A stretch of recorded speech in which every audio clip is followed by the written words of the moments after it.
Assalamualaikum warahmatullahi wabarakatuh. Shalom, selamat siang, salam sejahtera bagi kita semua. Namo Buddhaya, salam kebajikan, Om Swastiastu. Kami dari Humas Protokol Setda Kabupaten Fakfak membuka satu konten baru khusus untuk pelayanan informasi. Kami memperkenalkan konten kami di bawah asuhan tim Bimawri Kreator Humpro Fakfak. Dua narasumber yang kami undang dan berada di tempat ini bersama-sama dengan saya saat ini adalah Kasat Lantas Polres Fakfak, Ibtu Polisi Yopi Kewila. Apa kabar Bapak? Sehat? Ya, puji Tuhan sehat. Oke, kemudian bersama juga dengan saya Bapak Kabak Humas Protokol Setda Kabupaten Fakfak, Bapak Kris Ubra. Apa kabar? Kabar baik, terima kasih. Oke. Baik, pada kesempatan ini untuk konten perdana kami tentunya ada beberapa hal yang akan kami sampaikan berkaitan dengan humas dan protokol dan juga informasi-informasi dari Satlantas Fakfak. Baik, saya akan membuka percakapan pada kesempatan ini dengan bertanya kepada Bapak Kabak Humas Protokol Fakfak. Pak Kris, bagaimana fungsi keberadaan Humas Protokol Fakfak pada saat ini? Keberadaan, silakan Pak. Ya, terima kasih atas kesempatannya.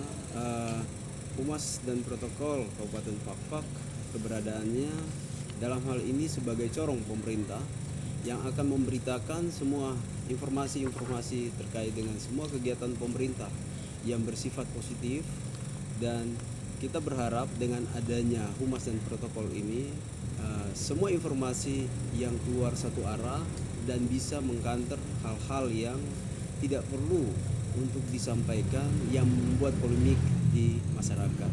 Itu seperti itu. Sedangkan dari protokol sendiri, tupoksi kami memberikan pelayanan yang terbaik kepada pimpinan sehingga pimpinan itu bisa diatur waktunya, kegiatannya, semua yang menyangkut kegiatan pemerintahan bisa berjalan dengan baik. Seperti itu. Oke, baik, terima kasih.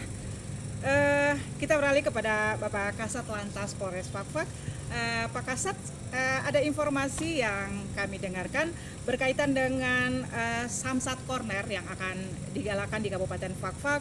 Seperti pengalaman beliau sebelum pindah ke Kabupaten Fakfak, ada beberapa kabupaten yang sudah menjalankan ini dan berhasil, yaitu di Manokwari, kemudian Sorong Kabupaten dan juga Sorong Kota. Dan pada kesempatan ini akan beliau terapkan, rencananya mau menerapkan di Kabupaten Fakfak, dan tentunya ini menjadi satu kolerasi yang baik dengan visi pemerintah daerah Kabupaten Fakfak. Fakfak tersenyum tentunya. Silakan Pak, mungkin boleh dijelaskan. Baik, terima kasih. Saya bersyukur saat ini dikasih kesempatan oleh teman-teman kita, Pak Kabak Humas dan tim, untuk menyampaikan beberapa hal yang sebelum saya tampil di sini sudah sempat kita bicarakan tentang bagaimana pelayanan di Kabupaten Fakfak. Nah, karena saya lalu lintas, kita bicara teknis yang berhubungan sama lalu lintas. Pertama, kita kembali ke pengalaman-pengalaman kita terdahulu. Saya pernah di Sorong Kota di kabupaten dan ada beberapa kegiatan yang sudah kita lakukan dan kita dekatkan layanan itu ke masyarakat. Pertama. Nah, kedua, kalau saya kaitkan sama visi pemerintah, visi misi pemerintah Kabupaten Fakfak, bagaimana kita buat masyarakat itu tersenyum. Fakfak tersenyum, itulah yang selalu digaungkan sama pemerintah daerah. Nah, saya walaupun baru di sini, menurut saya apa yang bisa kita lakukan untuk Kabupaten Fakfak, untuk pemerintah daerah dan lebih khusus buat masyarakat. Nah, karena itu dari beberapa item kegiatan yang sudah kita lakukan dan itu ada hubungannya sama lalu lintas, kita mencoba, saya sama Pak Kabak Humas saya sampaikan, Pak Kabak, kira-kira bagaimana kita dekatkan layanan ini ke masyarakat. Fakfak, kota sejarah. Nah, ya kalau kita bicara Papua Barat, ada Manokwari, Sorong, dan Fakfak. Kalau kita bicara layanan drive-thru yang mau kita kembangkan, yang mau kita lakukan di Fakfak, ini sudah ada di Manokwari, Sorong Kota, dan Kabupaten. Saya kurang lebih 5 bulan di sini, saya pikir hal ini harus kita hadirkan di Fakfak untuk dekatkan layanan ini ke masyarakat. Nah, karena itu dengan keinginan kita untuk dekatkan layanan ini ke masyarakat, ya kita harus bangun gerai yang dekat sama masyarakat. Kita hadirkan layanan itu ke masyarakat dengan estimasi waktu yang sudah kita tentukan. Kenapa demikian? Karena kita semua tahu warga Fak-Fak, Samsat kita ini adanya di Kelurahan Wagom Utara. Untuk dekatkan layanan ini ke masyarakat cukup jauh, karena kita ada 3, kalau menurut saya, kalau saya bicara lalu lintas, ada 3 tempat utama di kota Fak-Fak ini yang ditempati oleh warga. Pertama, di wilayah Pariwari ini wilayah perkantoran, kemudian wilayah ekonominya itu ada di kota, kemudian wilayah pemukiman ini perkembangan penduduk ini ke arah Fak-Fak Tengah dan seterusnya. Perkembangan Fak-Fak ke depan akan seperti itu. Kenapa demikian? Kalau kita lihat struktur wilayah ini akan jadinya seperti itu. Nah, karena itu saya ingin punya ide kita bangun drive-thru yang pelayanannya ini khusus buat pembayar pajak tahunan, pajak kendaraan bermotor tahunan. Nah, kalau masyarakat ini datang ke Samsat, dia butuh waktu 20 sampai 30 menit baru dia selesai membayar pajaknya. Tapi kalau kita hadirkan layanan itu di tengah kota misalnya, kita butuh waktu, dan itu sudah kita lakukan di Sorong dan Manokwari. Waktu layanan itu kita hanya butuh 4 sampai 7 menit, masyarakat datang bayar pajak sudah selesai. Nah, kemudian kalau kita hadirkan tempat itu di tempat yang gampang dijangkau sama masyarakat, akhirnya capaian target pajak itu akan semakin meningkat. Dampaknya kembali ke Kabupaten Fak-Fak. Nah, mungkin itu yang bagian dari ide-ide yang akan kita lakukan untuk warga Fak-Fak. Mungkin begitu, Ibu. Baik, terima kasih. Selanjutnya kita kembali kepada Bapak Kabak Humas Protokoler. Pak Kris, kira-kira sepanjang Pak Kris menjabat sebagai Kabak Humas Protokoler, apa saja yang sudah dilakukan untuk membackup ketiga pejabat kita ini, misalnya Pak Bupati, Mama Wakil, dan juga Pak Sekda, sudah sejauh mana, dan mungkin ada yang belum tercapai, kira-kira tidak tercapai karena kendalanya seperti apa? Silakan, Pak. Terima kasih. Selama saya menjabat sebagai Kabak Humas dan Protokol, ini sudah 2 bupati ya, mulai dari zamannya Pak Muhammad Sunas, setelah itu masuk ke Bapak Untung Tamsil dengan Ibu Yohana Adina Hindo. Kami selaku pimpinan Humas dan Protokol sudah dengan membidangi ada 3 bagian yang ini di dalamnya. Masing-masing bagian telah melaksanakan tupoksinya dengan baik, itu sepengetahuan kami. Dalam hal bidang dokumentasi tetap dilaksanakan pada saat pimpinan melaksanakan kegiatan-kegiatan. Itu semua dokumentasi sudah ada di dalam arsip kami, dan apabila suatu saat mungkin diminta dari pimpinan atau teman-teman dari wartawan, akan kami berikan. Dan kolaborasi antara Humas dengan teman-teman dari wartawan dan juga teman-teman dari pihak keamanan juga, itu kita kolaborasinya berjalan dengan baik. Nah, terkait dengan kendala yang kami temukan di lapangan, mungkin ya ini merupakan dinamika kerjaan. Sampai sejauh ini menurut kami selama saya menjabat belum ada hal-hal yang bersifat menjadi satu PR yang memang membuat kami harus bekerja lebih ekstra. Mungkin seperti itu. Baik, terima kasih. Dan selanjutnya kita beralih lagi kembali kepada Bapak Kasat Lantas Polres Fak-Fak. Tadi kita sama-sama mendengarkan istilah drive-thru ya. Barangkali masyarakat belum paham apa itu sesungguhnya drive-thru. Barangkali boleh Bapak jelaskan sedikit, silakan Pak. Baik, terima kasih Ibu. Jadi mungkin teman-teman kita, warga kita, orang Fak-Fak yang sudah pernah keluar kota, kalau di Jawa itu banyak, Jawa Timur, Jawa Tengah, daerah Jawa Barat.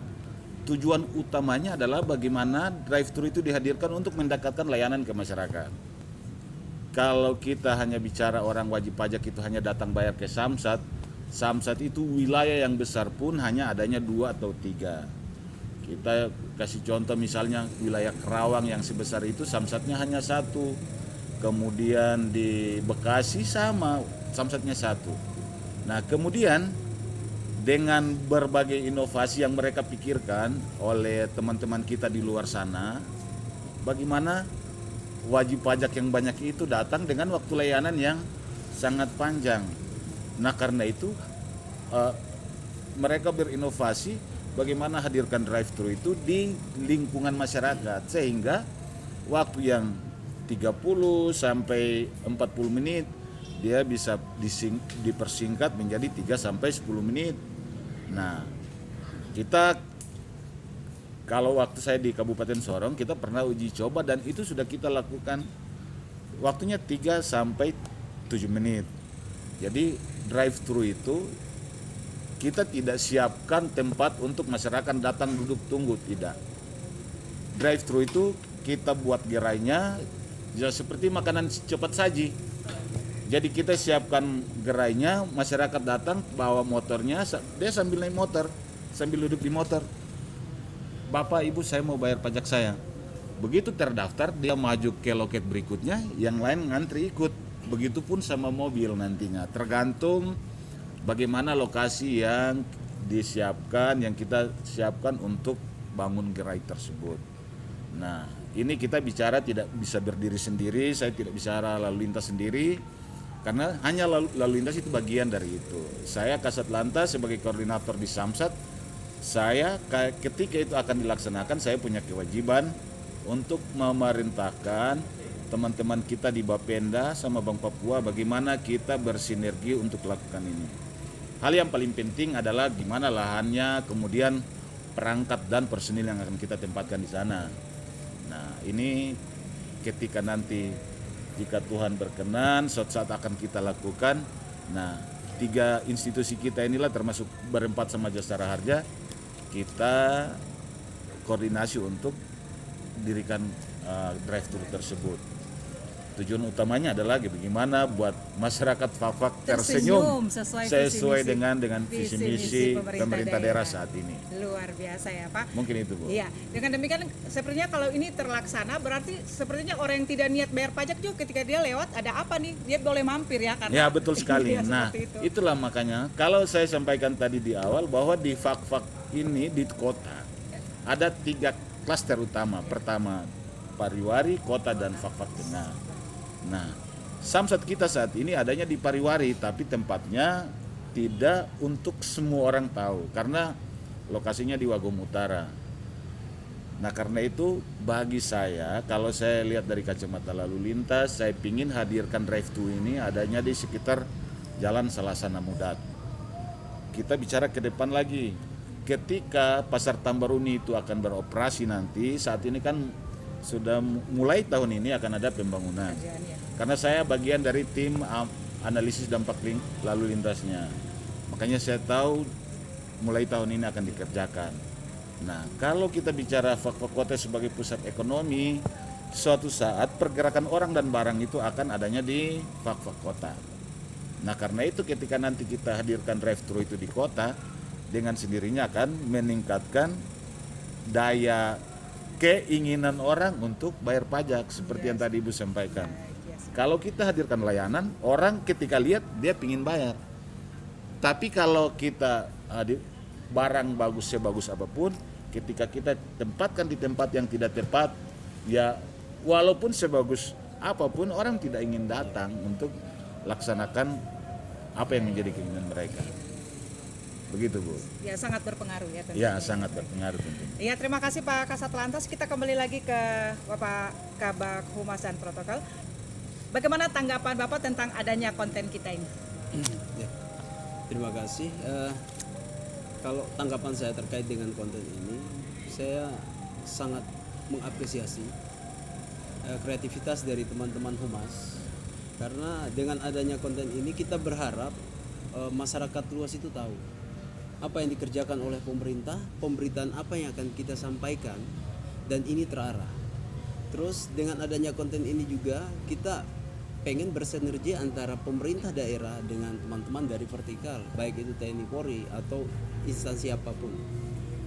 Disitulah tujuan daripada pemerintah dalam hal ini bupati dan wakil bupati dalam mencapai visi misi untuk Fak-Fak tersenyum ke depan ini akan tercapai.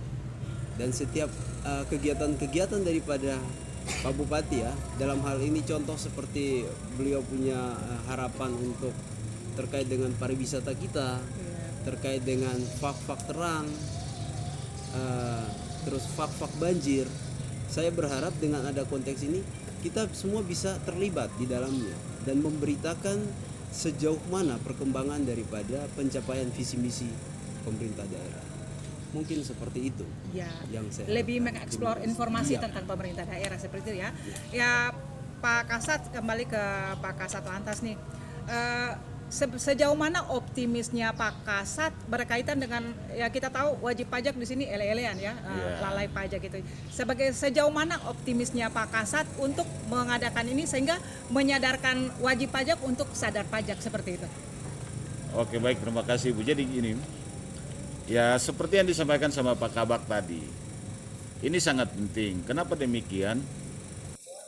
Menurut pengetahuan saya, untuk tahun lalu itu di beberapa distrik itu oleh pemerintah daerah kan sudah menjangkau dengan jangkauan fasilitas internet untuk masyarakat. Saya pengetahuan saya. Nah, untuk saat ini dengan kalau kita bicara inovasi, kita bicara ini inovasi dari Humas dan teman-teman kita anak-anak muda Fak-Fak. Bagaimana pembangunan Fak-Fak ini bisa disebarluaskan? Karena masyarakat sekarang tidak harus nonton filmnya itu pada saat mungkin nonton sinetron. Tapi dengan konten-konten menarik seperti ini, Setiap saat ya. setiap saat dimanapun dia ingin lihat informasi tentang Fak-Fak, dia tinggal buka Kabupaten Fak-Fak, dia dapat informasi berbagai macam program yang sudah dilakukan oleh pemerintah. Jadi dengan sendirinya masyarakat itu tahu. Dia tidak harus duduk di rumah nonton TV dan lain-lain. Begitu dia bawa Androidnya, dia punya data, dia tersalur, dia terkomunikasi sama satelit, sudah. Dia bisa lihat ini loh informasi, ini loh perkembangan Fak-Fak. Apalagi warga Fak-Fak kita yang ada di luar sana yang masih pingin ingat kampung halaman, ketika dilihat di saat ini dengan konten-konten menarik seperti ini jauh lebih baik. Dia akan kembali suatu saat nanti. Mungkin itu dari saya. Kita mungkin bocoran ya, berapa persen pemilik kendaraan di Fak-Fak yang sudah taat pajak dan kira-kira presentasi berapa lagi yang belum taat pajak seperti itu? Oke, baik Ibu. Jadi ya saya ini bulan kelima di sini. Siap. Kalau sepengetahuan saya, kalau kita bicara pajak harusnya kita undang Bapenda. Karena dia yang lebih real, baik hari per hari dia datanya di dia, kemudian per bulan yang menjadi target dia dari pemerintah daerah Provinsi Papua Barat. Kalau saya bicara sekarang, saya bicara masalah kendaraan baru. Kalau saya bicara kendaraan baru saat ini berarti ada peningkatan, artinya tingkat ekonomi Fak-Fak ini semakin baik. Baik ya.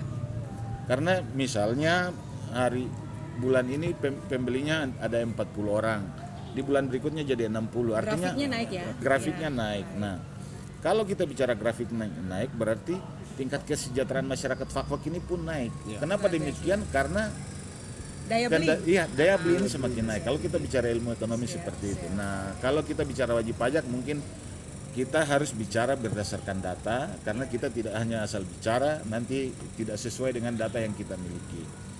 Nah, nanti masalah capaian target dan lain-lain akan saya kabari ke Ibu nanti. Siap. Masalah target, kalau kita bicara saat ini kita bicara 2021 dulu, targetnya berapa, capaiannya berapa, kemudian nanti target kita di 2022 dan capaian yang akan kita upayakan. Karena di Samsat itu kita ada tiga tim, karena dari sistem manunggal satu atap, ada teman-teman kita dari Bapenda, kemudian kami dari lalu lintas dan dari jasa raharja dari bawahnya. Mungkin itu Bu. Ya, kembali ke Pak Kabak Humas dan Protokol. Pak Kabak, untuk harapan ke depan Humas Protokol seperti apa? Harapan ke depan? Ya, baik. Mungkin harapan ke depan Humas dan Protokol, saya berharap Humas dan Protokol adalah cermin daripada kewibawaan pejabat atau pimpinan yang ada. Kita harus profesional dalam memberikan pelayanan. Kita ada 3 3 pejabat atau 3 pimpinan yang ada yang harus dilayani. Pelayanannya. Ya, yang pertama kepada Pak Bupati kita, yang kedua Ibu Wakil, yang ketiga kepada sekda kita. Jadi saya berharap untuk semua teman-teman tidak boleh ada perbedaan, memberikanlah pelayanan yang profesional. Kita bekerja sesuai dengan SOP kita, prosedur, tupoksi itu sudah jelas. Sehingga apabila kita melaksanakan tugas dengan baik, saya rasa pimpinan-pimpinan kita tidak merasa ditinggalkan atau tidak merasa berjalan sendiri. Dan mungkin kedepannya apabila ada kunjungan-kunjungan dari baik itu provinsi maupun dari Pusat ya. pusat, itu mereka bisa merasa bahwa protokol Kabupaten Fakfak itu terukur dan menjadi panutan untuk kabupaten ini sendiri. Seperti itu. Terima kasih. Ya, dari Pak Kris kita ke Pak Kasat lagi, tanggapan Pak Kasat tentang konten ini. Ya baik, terima kasih. Ini mungkin yang kedua kali, tapi saya juga harus sampaikan, ini sesuatu yang luar biasa. Karena di zaman saat ini, inilah yang harus kita munculkan untuk menjadi ujung tombak pemerintah daerah. Karena kita tidak harus lagi menonton di media-media nasional, bagaimana caranya kita bisa menembusi media nasional untuk dipublikasikan. Nah, dengan hadirnya konten-konten ini, kreativitas dari teman-teman kita, humas dan teman-teman kita anak-anak muda ini, suatu saat akan semakin banyak orang mengenal Kabupaten Fakfak. Apalagi yang menjadi corong utama kiblatnya Fakfak tersenyum. Kalau kita bicara Fakfak tersenyum, ketika kita bicarakan Fakfak, semua orang menganggap itu sesuatu yang baik. Nah, dan karena itulah itu yang harus kita tonjolkan, kita publikasikan untuk semua orang tahu sesuatu yang baik di Fakfak ini.